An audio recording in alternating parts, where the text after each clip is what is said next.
can learn a lot about a person based on what they post on social media, but a new study shows what you post might actually give you some clues on medical conditions. Really interesting. Here to talk about that today is Dr. Mandira Mehra from SSM Health. Good morning. Good morning. Is this something we should be concerned about?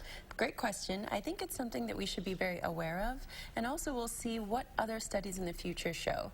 So there's two interesting studies that came out this week. One showed that researchers looked at over almost about 1,000 profiles and over about 1 million posts, and they really analyzed those posts and then compared them to their electronic medical records, of course with the patient's consent. And they noticed that they had this predictive value based off the Facebook profile for certain medical conditions, about 21 medical conditions. So this is fascinating because a lot of us like to think either that we're private, or like we were talking about during the break, that we portray such a happy life, or maybe like you said, Josh, some of us are opening up more on social media.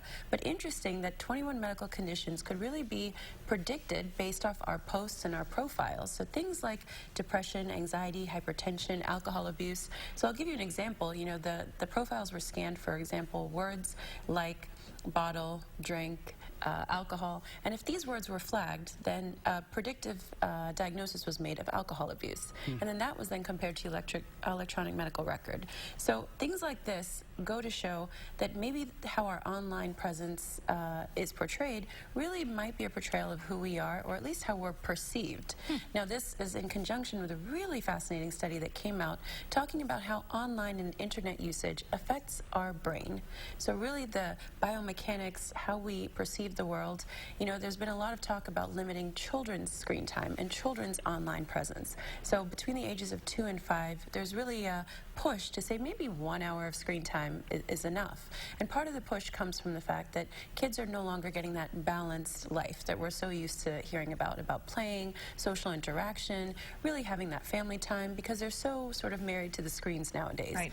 So that, in conjunction with a study like that, really points out that the online world does affect us. Even if we think we're sort of impervious to it or immune to it, it does affect us on a mental level, how we process things, as well as maybe making some diagnoses. It'll be so interesting to see what we do with some of this predictive value. Will it be used in a way that we can diagnose and help people in the future, or is it something that we, like you said, we should take caution about and say maybe we shouldn't be putting that part of our presence online?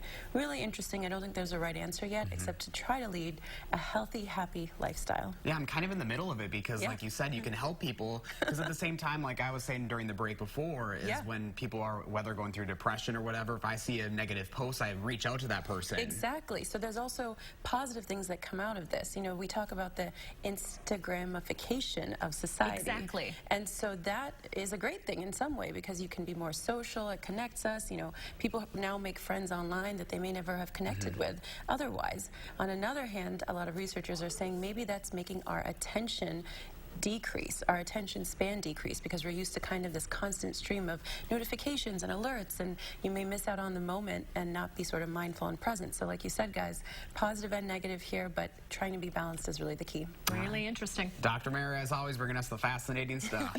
Great to be here. Yeah, Thank thanks you for being here.